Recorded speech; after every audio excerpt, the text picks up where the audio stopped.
been an honor, man, to have you as part of this team and this event and everything. Let me make sure we are, live on the other end with LinkedIn and everything. We should be, but I want to make sure the audience is definitely on in this event. So Great. I don't know what is going on, but this thing will not start with LinkedIn. It is so weird. It's like it's being blocked. Um, but yeah, so let me make sure that we at least get the people something, because we did have a lot of people try and join us and everything. So give me one moment. But Bill, I'm really so happy that you're here, man. It's been an honor to have you. So well, thank you, Vonti. Yeah. No worries. I'm glad we this technology, man. So hey, it's saying we are actually live. So, huh? Okay. I'm sorry. I was going to say we can go to Mars, but we can't kind of get the video for Zoom. Is Exactly, man. Yo, listen, it's because we're elderly, man. That's it. I cover up my grays, Bill. You just let yours go all kinds of crazy. That's right. That's right. Lady, he's like the 007, what is it, Silver Fox over here. Wow. No, but honestly, Bill, I'm really excited for you to be here because, one of the posts that I have made is to have somebody like you reach out to an Emmy-winning director and you say, you know what, please come to Africa with me. Yeah. You were just wide open for that. But just so the audience knows, and we can both give our backgrounds and everything, but I definitely wanted you to introduce yourself, give people, the decades of experience, and then we'll just have a casual conversation. I know, try not to go too much down the rabbit hole. It's so hard to summarize yourself. Of 2 decades, right? Yeah. Well, I'll do it in 2 chunks because I think it's kind of, that's the way my story goes. I started off, I'm a musician, so I love music. I'm in a band with my wife. We have been for 25 years. Go to theflamesla.com. And so that's always been part of it, part of me as a musician. And so when I got into film and television, I actually started at QVC back in Westchester back in the day when, we're trying to get people to not go to stores and shop over the screen, which was incredible, right? Just to see that. Still going. Like, oh my God, now it's on steroids. QVC is still going. Yeah, well, I think they just actually may have filed for bankruptcy or they're just kind of hitting a wall now, but it was an incredible opportunity there. So long story short, I went from there to New York, went to HBO. I directed Real Sports with Brian Gumbel. I won 11 Emmys there. I was shooting. I had my own production company, Wonderland Productions, for about 13 years, and we did series for ESPN and NBC. I did the Olympics, did a whole bunch of stuff until 2015. I got on LinkedIn, actually, got contacted by GoPro and they said, hey, why don't you come out and we're building this entertainment unit. We'd love for you to help run it. So I said, okay. I had a wife and 3 kids. I'm like, well, what do you think, Vanessa? And they're like, let's go. So we went to Northern California and it was honestly, Vonti, it was a masterclass for me because I had come from HBO, NBC, the Olympics, all this traditional media, and then got, a very high role with GoPro, who was a brand that never dipped their toe into television. They built themselves on YouTube and digitally, right? I think their first actual TV foray was a Super Bowl commercial in 2014 with the baby where they threw it up, and it was a great commercial. But yes, that was the point in my career where I really started to shift and say, hey, there's an opportunity here because sometimes at HBO we would get ratings that weren't great. And then I put a piece of content out on GoPro and there'd be 19 million views, right? And yes, we put some paid behind it, but 19 million was the highest organic that we had. So I'm like, wow, there's an audience out there, right? And we have a lot of gatekeepers. And so through my career there, I left GoPro and I went to the NFL for 4 years. I was the vice president of marketing for NFL Media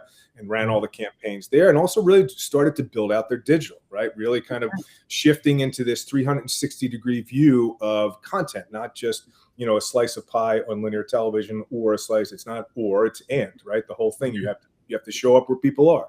So I went through the NFL there. I transitioned from marketing into content. I was the head of content development for NFL Media for a couple of years. And then I went to FaZe Clan, which was, I don't know, you may or may not. I didn't know. Yeah, FaZe Clan, I didn't know before I went, but it was probably in 2021, one of the most prolific gaming organizations in the world. They had started the first content house in 2012 in Long Island. And they built themselves up to be like really the premier franchise in the gaming world. And during COVID, everybody was just getting into gaming because it was just going through the roof, right? Everybody's stuck at home. So I joined them as executive vice president of content, and they were going public. So I helped them go public with a strategy, that included sponsorship, that included merchandise, that included putting all the pieces of puzzle together. And we did. July 2022, we went public, which was super cool. And then things got interesting. I did happen to, they really wanted me to build out their IP and their franchises. So we built up something called Phase 1, which was their global talent contest, and made it into a 15-day live stream that was like a live Big Brother where there's eliminations. We turned the warehouse that I designed into a big set, and it was cool. We had about 750 million impressions. Wow. COVID did shut us down in the middle of it. So we had to take all the contestants and put them in a hotel for 10 days so everybody got cleared. Then we kind of started the live stream back up, which was bananas. But it was cool. I mean, that's the beauty of it. And so at FaZe Clan, that was really, again, just looking at how creating good content. I love it. It's, to me, it's what I do. But as I got more and more into the strategy, I'm like, well, why are we making this? Like, who is it for, and where is it going? Because now it's not just like, oh, we're making a TV show.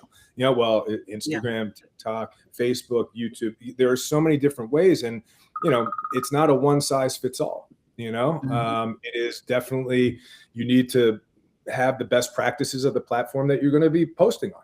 And people are in different moods when they're in different platforms. I'm the same way. So long story short was that pivot from 2015 had really enabled me to see the whole big picture about how to build franchises, about how to monetize it. When I was after FaZe Clan, I was the chief content officer for the XFL in the 2023 season, which was kind of the relaunch. They launched again in 2020, but then COVID shut it down in 2023. They really relaunched when Dwayne Johnson came in and bought it, and we launched. And it was very, very successful. It was super successful. We had channels that were dead for 3 years. We had over 1 billion impressions. We were able to monetize through sponsorship, our merchandise. So it was really, and I'll just say one thing. It was when content and marketing was one, right? It's like when I have control of that, because content is marketing today, right? The more stuff looks like marketing, the less people want to see. So, so all of that experience, and at the heart of it, I'm still a director editor, right? But I think that, over the 30 plus years of my career, I've been able to really understand each aspect of the process, including the creative. And now I kind of look at myself as like a maestro. I talk to sponsors, I have strategies and distribution, franchise development, all of that stuff, because that's what it's about today. Of course, you can still pursue the traditional Netflix path or whoever, Hulu, Amazon, whatever, of course. But, there's also opportunity over here. And when I left the XFL, I started a YouTube channel with John Gruden. We had 100,000 subs in 8 days. It was incredible. We had 250,000 subs in 8 weeks, and we monetized merchandise. We were distributed on all the podcasts, plus YouTube, and on Fubo TV. It was so successful, Barstool came in and acquired it. So, the idea of, and you think about, well, why Gruden, right? There's 1 million football shows out there. Why Gruden? Well, it's the right content on the right platform at the right time, and talent really, as it always has, drives a lot of this stuff. So, all right, that's a very long answer to how what my career is. But I think it's important to understand, because as we talk about this project, right, we talk about how you're looking at distribution, how we're looking at getting it made, right? Because things, we can make things. I'm actually shooting stuff on my iPhone right now, Vonti, that looks fantastic. We're self-distributing. So it's an incredible time for creators to be able to go out and make things. The distribution, it's whatever it is. But the good thing is that you can find an audience, and that's the exciting part. And that's what I love too. So just so the audience knows, before I get into my little spiel and everything about myself, that is one thing that attracted me to even the outreach for you, right? Emmys, yes, that's amazing, right? Who doesn't want an Emmy? I want an Emmy. Let's get an Oscar too while we're at it, right? But it's more thinking outside the box of the traditional. And being that me and you have both worked on the corporate side, you were more on the corporate creative, and I was more on the corporate distribution side, I would say, right? Yeah. So I like that you think outside that box, because we it's almost like we've taken that knowledge and made it our footprint. Yeah, right? 100%. So like the velocity That's correct. the studio does. Yeah, the velocity of what the studio does, sometimes how they compartmentalize and everything in the different divisions that they make that people don't even know exist, right? And those different lines of distribution. And we have the college one, you got the airlines and everything like that, especially on home entertainment, right? It was like multiple divisions that would go in segments, but what they're doing it as a bigger velocity, right? The studios can release 500 titles a year, 1,000 titles a year, right? But when you're then transitioning over to yourself as an individual, you might be working on 2, 3, maybe up to 5 projects a year. But when you look at that structure and how that machine actually operates, then you can take the good and the bad, of course, and then transition into, what you're actually saying. I know me and Bill, sometimes me and you, like, it's very hard, right? So this is my like really big first project out of the gate, full transparency, right? I've been in corporate for, almost two decades in the creative and everything. 2021, I went and I transitioned into the creative full time now. And it's been, just that grind, that hard grind. And as a producer, there's a whole bunch of moving parts. And sometimes me and you'll talk and you're like, so Vonti, have you thought about the strategies for distribution? Have you thought about the brands and sponsors? And I'm like, Bill, I have, but also I'm trying to get this government convinced that we should be allowed to go in there. And it's those challenges as well, and like picking the right team, because some team can kill a project, right? It's like you put together the wrong kind of people that is in your pre-production phase, and it just dies when your intentions were so well. Like, we all can come up with great concepts, and that from what was it, did you say the Brock Johnson's one, right? And then it got sold to Fox and everything. Yeah, it had an amazing Dwayne Johnson's football thing. It had an amazing concept and everything, and then it sold to a major organization, and then things kind of like fizzled and dissolved a little bit. So you have to be with them. Yeah, but you know what I mean. It's like, I'm just using that as an example. Yeah, they came in and did their corporate thing. They said, "Yo, here's a couple million, man. Walk." But not. Listen, we're not throwing anyone under the bus.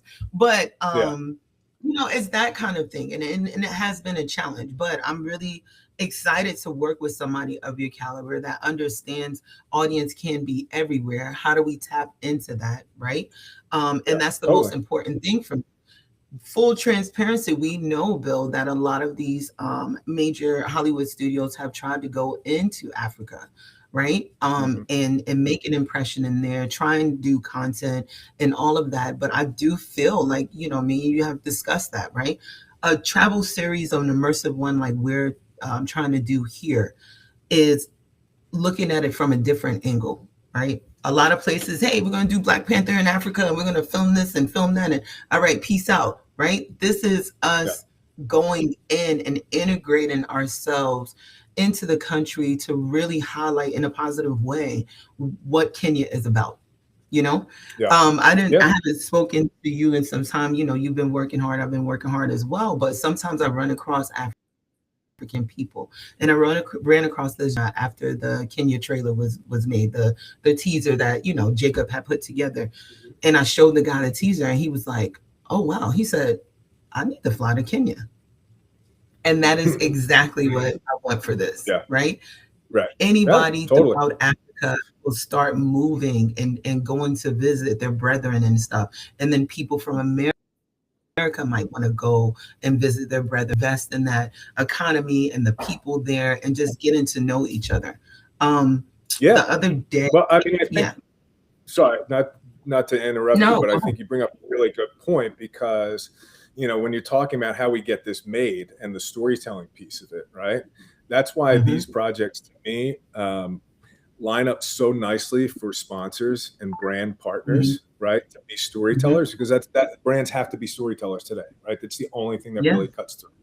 So when you're looking at a story like this, and the thing that attracted me to this is like, there is a misconception of Kenya, right? I mean, it's there in Africa in general.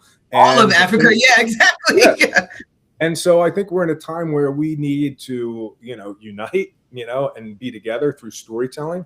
And so I love these types of stories. And that to me is where the opportunity for a brand can come in. You look at like a Patagonia or something like they're storytellers, and I think it's like 85% of brand affinity and purchase decisions come from your affinity on social media, at least for Gen Z and millennials. So, being out there for a brand and not being in your face. When we were at HBO, the whole thing was like, we would always say, hey, you don't have to shout. We're HBO. They're already behind the velvet rope. Yeah. It's a great thing. It's like, okay, in today's world, depending on the product, you don't want to be in your face. Like there are some, brands that are like that, but there are other brands that just want to kind of provide that positive storytelling and that brand affinity through feeling good, and that's where providing resources. Exactly. Yeah. Exactly. And so that's the outside of the box, because yes, it existed. It always existed. That's what soap operas are, right? The soap companies sponsored that. So it hasn't really changed. It's the platforms that have changed. And I think the consumption has changed in a way that now repositions brands to be storytellers so that you have an emotional connection. And the emotional connection is really what's driving purchases and all that stuff. So again, when you have something this rich in storytelling and kind of uncovered, like nobody really, when I was at Real Sports, we did a couple stories on, I think it was Kenya or Nigeria with soccer players, where the European leagues were recruiting soccer players up there. And then when they didn't make the team, they would just leave them there. And so there was this whole population of homeless athletes from Africa in Europe, right? And so those are the stories that are told, and it's terrible. But like you said, well, tell me that you should tell the audience about when you said about your McDonald's and your giraffe. Like, you tell them this, not me, because that's what you said to me. What about the McDonald's and the giraffe? Okay, so I was doing my research, right, when it became an opportunity. So Uso Amando, he was helping me because we were looking into this for Nigeria and then the Botswana and all of that stuff. Just really looking for that place that we can really highlight as much, and that still may happen, right? But I was doing my research on Kenya, and I came across a photo of like just a giraffe in the background of the cityscape, and I was just like, is that real? That was my first thing, like my jaw dropped. And not a lot of things surprised me because, we've been in content for so long, right? Yeah. So I watched all the reality shows and the unscripted stuff and the home makeover stuff. So that was the biggest thing, was just imagine being able to show an audience like a giraffe in the background, like it's a deer that we look at in our backyards in America, bunny rabbits just floating around and all of that stuff. And, just the different animals, it just brings a different world because we're so limited when we're in, the United States is massive, right? But there's other countries, like Africa is an entire continent with 1.5 billion Black people. Yeah. And I had brought this story up before. A friend of mine, I went to her 40th birthday in Jamaica and everything. And Bill, see, you might not understand this, right? Being the silver fox that you are, right? I've been to Jamaica 1,000 times, though. I love it. One of my favorite places. But as a Black woman, raised here, straight descendant of slaves, to be in a country of all Black. Yeah. I was like, the doctors were Black, the firefighters, the pilot, everything was so Black. I felt so much pride. Yeah. You get what I'm saying? Here, can I tell you a real quick story, Vonti? This is funny. Vanessa and I would go, literally Jamaica was our favorite place to go. So we would go there quite a bit. And we like to go out and be in the country and everything and mix with the people. So we they had a concert one time. Like, hey, there's a big concert out in, somewhere. So Vanessa, all right, let's go. We get in a car, we go. And it's literally like a DJ on a pickup truck in a field blasting incredible music. Boom. They had like food and beer, but Vanessa and I were the only white people there. But we had so much fun, and people were like, it was just such a great experience, you know. But I understand. I'm like, wow, you know, being white and being in the United States versus, you know, it's like all of a sudden it's switched around, and you're like, wow, man, you see things that you can't understand if you're not in that position. And fortunately, you know, for me, it was all positive. Like I was like, I love the Jamaican people, and it was great, but I can understand, you know, being that minority in that group, you know. So anyway, you know, the thing, and this is leading, let me ask you this too, because I think this is a great point. Because, you know, look, there are so many incredible nature documentaries out there, animals, all that stuff. But we talked about what's going to separate this series from a David Attenborough series, right? Yes. And so it's the people, right? And I think that's something really important for the audience to understand, is that we're not just going to go and you know, take beautiful pictures of a beautiful land, but we need to meet characters. And this storytelling is going to evolve and really kind of resonate with people through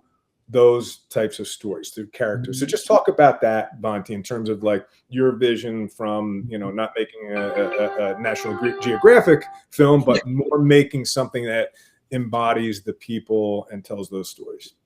So you mentioned earlier about like the influencers and all of that. And, you know, we've been discussing this since last year, but, you know, like with I Show Speed and everything, really big personality, young gentleman.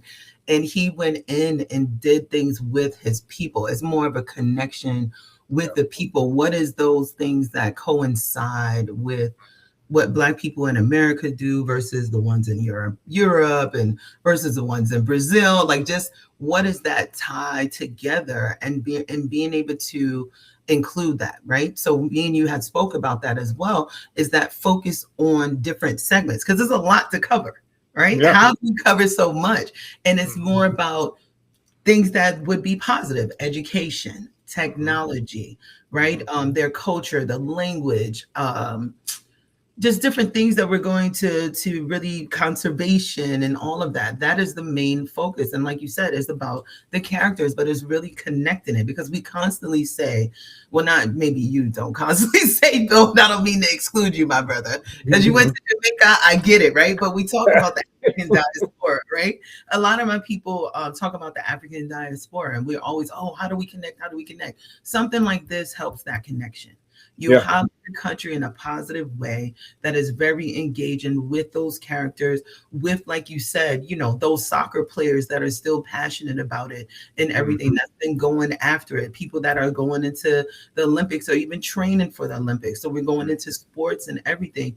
That is the goal, is that person trying to survive by any means necessary and still having that smile on your face.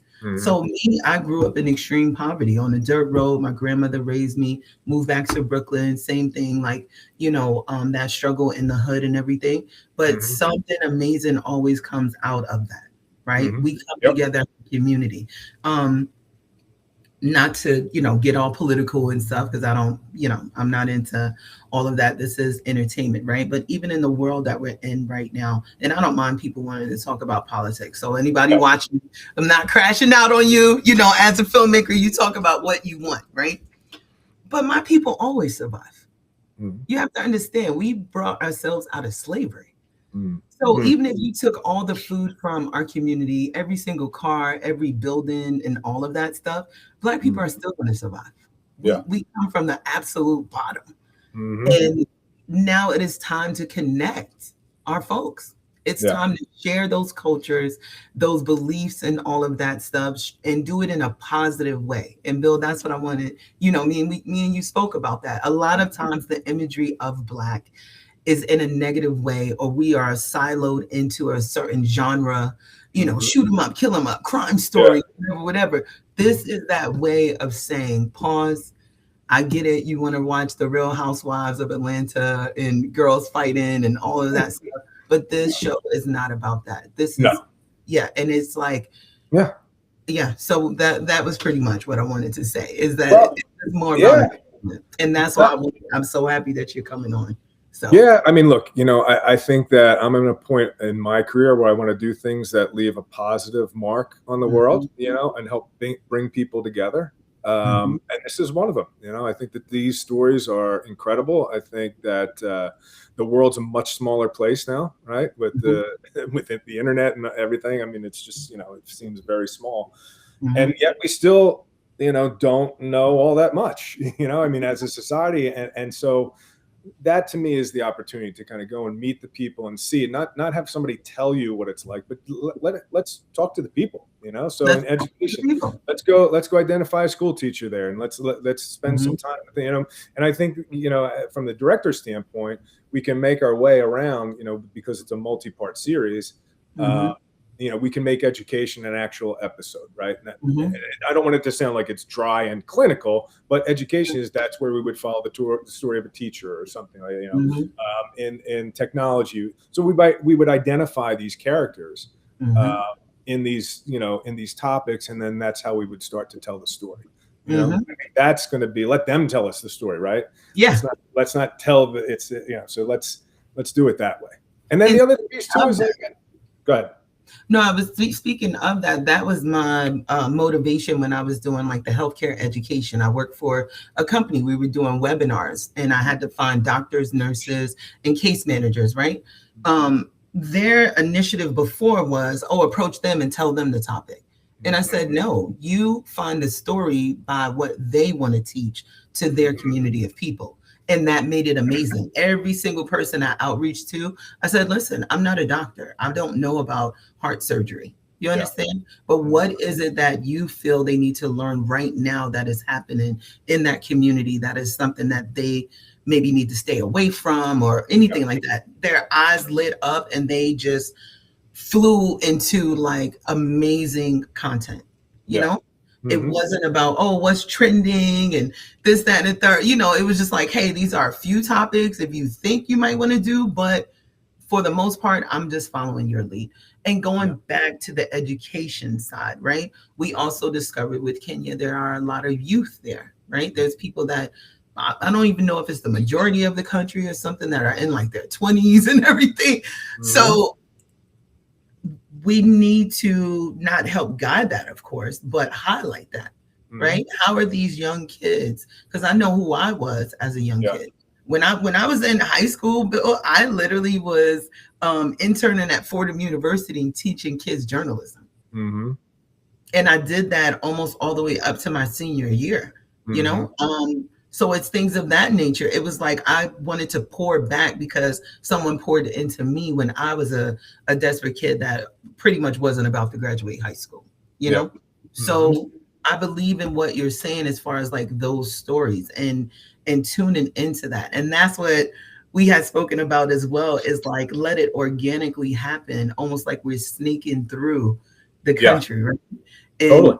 Right. Having loose topics for each episode. Yep. I had no idea as far as like the sports thing, right? With the soccer players and them being in abandoned or whatever. And there's something as well. Is there people that finally made it back home after being recruited, right? Because even that was a major thing in what was the big soccer tournament that just happened? And somebody's the World Cup. I'm sorry. First of all, I was in Holland and Amsterdam when the World Cup happened last time over there. And I remember them being completely covered in orange, just running around. It was hilarious to me. It was the 90s. They were dead set on that. And I was like, what is happening? They were like, it's the World Cup. So that was dope. But there were stories that came out with some of the Black soccer players that they were going to countries, like you mentioned, playing for them, helping them win, but they weren't respected. And even some of the other players were like racist towards them and all of those things. So it's really changing that narrative, highlighting the positivity of the country, expanding it out. Bill, you already know this is something that I want to do, not only in Africa, but then expand all over the world if possible. Because again, I feel like we need right now that positivity versus the negative that is happening. That is how you deflect the negative, right? It's just not fake happiness, but showing them you're not going to break us. You're not going to break us. So Vonti, I want you to talk, because it's obviously been, it's not an easy thing to do, right? Like, this is a project that takes a lot of fortitude and strength and persistence. So just kind of talk about where we are now, right? And like, I love these forums here, and what you want the audience to kind of take away from this. Like, where are we and what are we trying to do? I think that'd be maybe a good topic to talk about. Okay, so the really great thing, right? I feel like to be organized is amazing, right? So they always say, "Oh, you're an indie filmmaker. You didn't got this ready. You don't got that." No, we got the pitch decks, investor decks, budgets done. We even have a nonprofit fiscal sponsor that is signed up as well. We have a pre-distribution. This is endorsed by the government of Kenya. So the Kenyan Film Commission has actually endorsed this project. Right now, what we need is brands and sponsors coming in, possible investors, people that are able to manage these kind of logistics, because we're going to be a moving caravan across a country that is like the size of the state of Nevada. We're not just covering one section. We're not just going to Nairobi, doing the little pretty stuff and all that, and then we're out of the country. No, we're going to immerse ourselves in every nook and cranny. And that's what we need, is those brands and sponsors and that kind of funding for something like this. Kenya, we have to, and not a negative thing, it's a 70-30 split. So 70% of the staff needs to come from Kenya. So that's another thing. We're going to need local filmmakers. We have a Kenyan production company, but we might need to expand out on that. We're going to have to change as we move through different environments throughout the country. So there's a lot of opportunities for that. But what we're looking for are those supporters. We're doing a Kickstarter, August 31st. It's about to launch, in order for us to do a scouting trip out there. I promised Bill he might bring his phone and film some stuff, but we're actually going to have some other cameras as well. But what we would love to do is a trailer and everything, meet with government officials, start figuring out what characters we can focus on, doing the whole logistics thing before we go into the country to actually film the pilot. So that's the big thing, is the scouting trip. Showing that support, if you can, to our Kickstarter, following along. We have amazing prizes and all of that stuff for the supporters and everything. For those that are, really investing, you can potentially come on as a producer as well to the project. But what we're going to do is anyone that supports this project is going to be going along with us on the journey. So we're doing behind the scenes footage.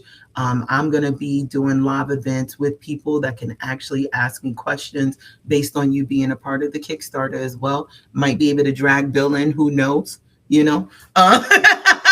It's some of these live events for those that are really investing in the project. So, well, it's a great point, Vonti. I just want to kind of piggyback on that about value for sponsors, right? Because I think we're in a day and age, or at least my pitch has always been, it's not just a film, right? You're not just investing in this, because the platforms and the amount of content that we get from these shoots today, from a sponsor standpoint, is, there's so many possibilities that we can distribute and do on these platforms that will create impressions and drive engagement, outside of the primary distribution area. So I think the sponsors, they need to look at, what is the aggregate reach that you're going to get of this content, and it doesn't have to be one. It's like I said, it's a 360-degree purview of distribution. Including merch too, right? Including, and so that's the type of thinking, that I think when we're talking to this audience, it's not investing in a documentary film. Yes, it is, but that documentary film is just the tip of the iceberg in terms of the content kind of ecosystem that is created through that, right? And so that is what people would be investing in, is that storytelling ecosystem that is multi-platform. That's how you get the reach. So I think that's a really important. Also, Bill, to be honest, the Black dollar is strong. The Black dollar is extremely strong. People like when you say, "Oh, Sinners made $1 billion," Black people put that there. Do you understand? We support each other. Sinners. You have Black Panther. You have what was something else that recently happened? It's like all of these projects that, when it's Black led and everything. We come out for our people to support them, because we know things like this does not happen that often. Right. So that's what I want as well, is just people to realize for a African country to approve me to come in and do a docu-series on the country. I've never even heard of that before. You understand? Talk about that, because I think that's a really important piece, because we, you know, of all these conversations, it starts with the country. So just talk a little bit about the importance of that. It's important because of the impression that you want to give. Yeah. So for me to be, you know, a Black American woman going in and being able, with all of my Hollywood experience, right? I didn't tell much about my background, but, you know, I have a master's degree in filmmaking. I've also been an associate professor of filmmaking for about 5 years. Worked at Sony Pictures for 3, worked at HBO for 9 years, doing a lot of content for everyone else. But the dream has always been to have my own impression, to have my own footprint and everything, and just really be able to do what I can and pour back into my own Black community, right?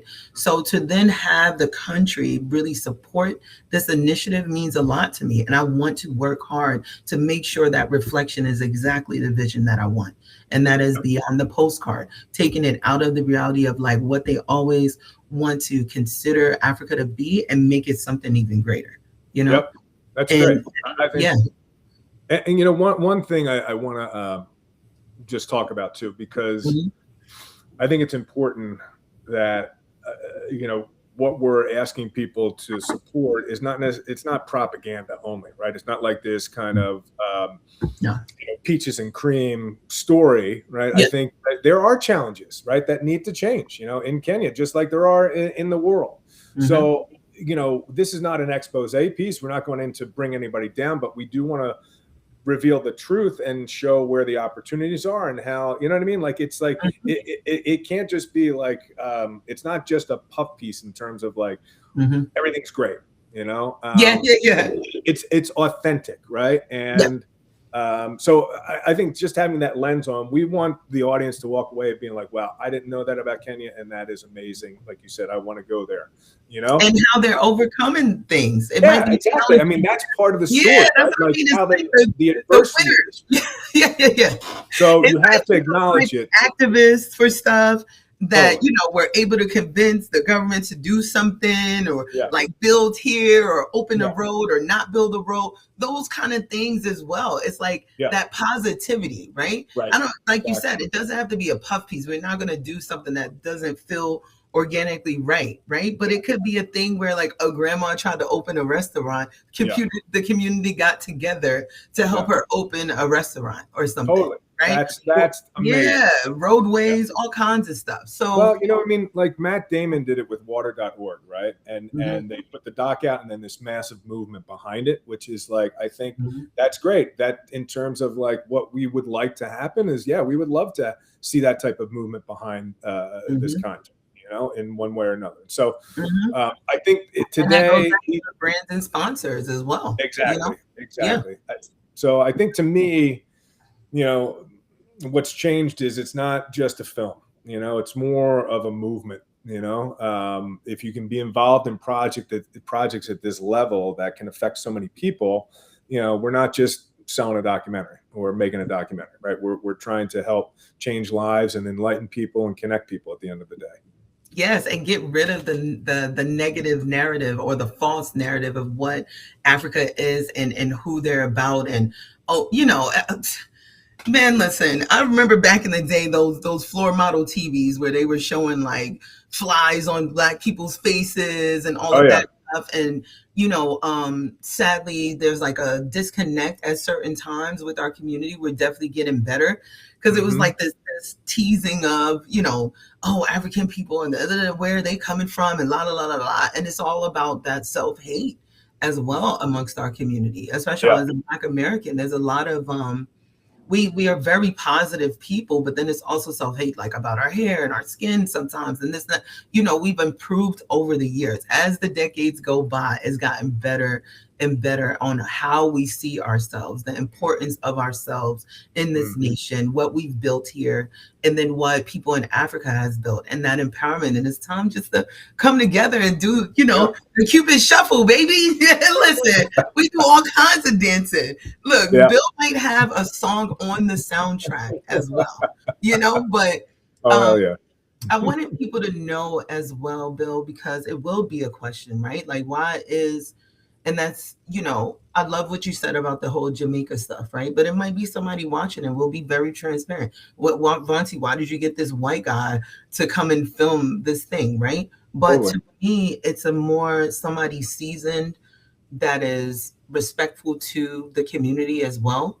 I don't see this being one season. Yeah. To be honest, and I think your love and your philanthropy work as well with other organizations, your love for all races and everything, and being able to interact. So I didn't want to put you on that spot, but can you tell them about even the Spike Lee story that you told me? Yeah, no. Well, that's what I was going to say. It's like, look, growing up, I was always, colorblind. I don't care. I don't care if you're white or black, right? It doesn't matter to me. And so when I got to New York, I grew up outside of Philadelphia, so in the suburbs in the 80s. So it was definitely, our community was great. We had just as many black people as white people in our school, and it was like it was great. That's how we grew up. So I was very familiar with just the melting pot, right? And so, but it really, when I went to New York and I opened up Wonderland Productions, I was working with a producer, Maurice Marable, at HBO, and he's like a great friend and brother. And I had an Avid, and I had it in my Midtown apartment. And he's like, "Hey, you want to get this out of your apartment?" I'm like, "Yeah." He's like, "Well, we have a little closet down on Broadway House in Butch Robinson's place." And Butch Robinson was the executive producer of Spike's company called Drop Squad Pictures. And they did his documentaries. They did like Kings and Queens of Comedy. They did the Pepsi stuff. So it wasn't 40 Acres. It was Drop Squad. So that's where I parked my computer, and in the black filmmaking world, it's a very tight circle, right? And this was in 1999. So, Spike was still like, he's still at the height, but he is just, he had made all those films, of course, Do the Right Thing. And all those guys that were in Do the Right Thing were in the office that I was sharing. So I'm like, oh my God. My point is, you were like, I love this. My point is, those guys took me under their wing, and they really, helped me grow my business, and they became brothers and family. And I saw, to your point about the black community and how they show up for each other, and just in that black film world, is just incredible. And I did the Spike Lee story. Is Spike would be in there, and so would a bunch of actors from The Wire and Lawrence Fishburne. It was just an incredible space. But I did sit down and cut Spike Lee's reel with him one time. I'm like, you got to be kidding me. I'm like, you need a reel? I'm like, if you need a reel, how am I going to get a job? How am I going to get a job? Yeah. But inside like that, it's like people need to know that you're going to have respect for the product. Yeah, totally. You understand? Yep. Like I'm opening it up for those that have respect for my community and for the product that we're going to develop. I'm really excited about this, Bill. I told you before, challenge yourself, with this project. And that's what I meant. I don't want it to be talking heads sitting, with a just regular backdrop. This is something that we need to be able to immerse ourselves. People see it and just be so amazed and really prideful of like what we've created.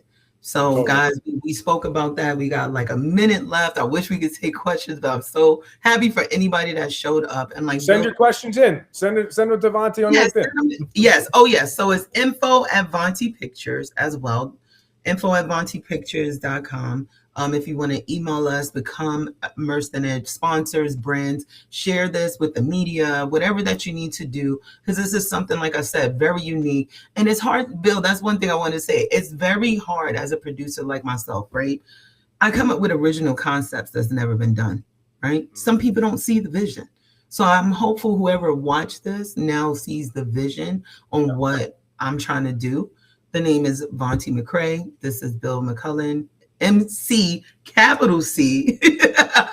That's right. Follow him on LinkedIn as well, but reach out to us, info@Vonti Pictures, DM me here and everything. We definitely want our community to come together, support the Kickstarter that's going to be dropping the 31st. We're going to go on a scouting trip there, really immerse ourselves in the community, come back, start really planning for the pilot episode and everything, and we're just going to go from there. The strategic wise, keep growing out the team, growing out the product, and really trying to make something like this happen. So it's going to be Kenya beyond the postcard. I'm ecstatic.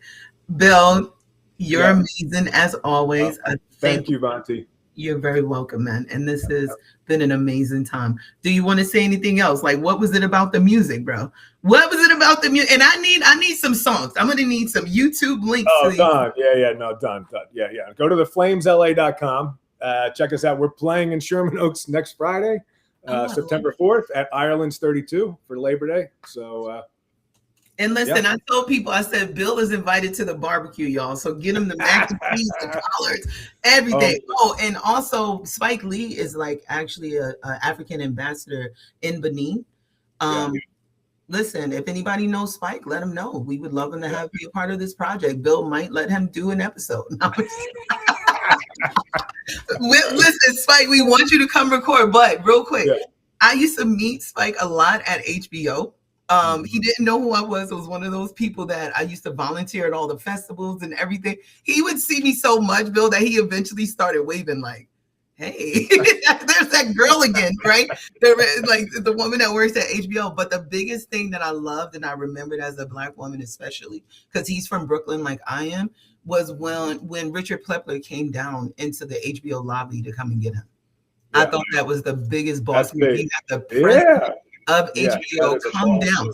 Yeah, like you didn't have the assistant come and escort an in. You have the president come out of his office. Cool guy, and you know he was a good guy.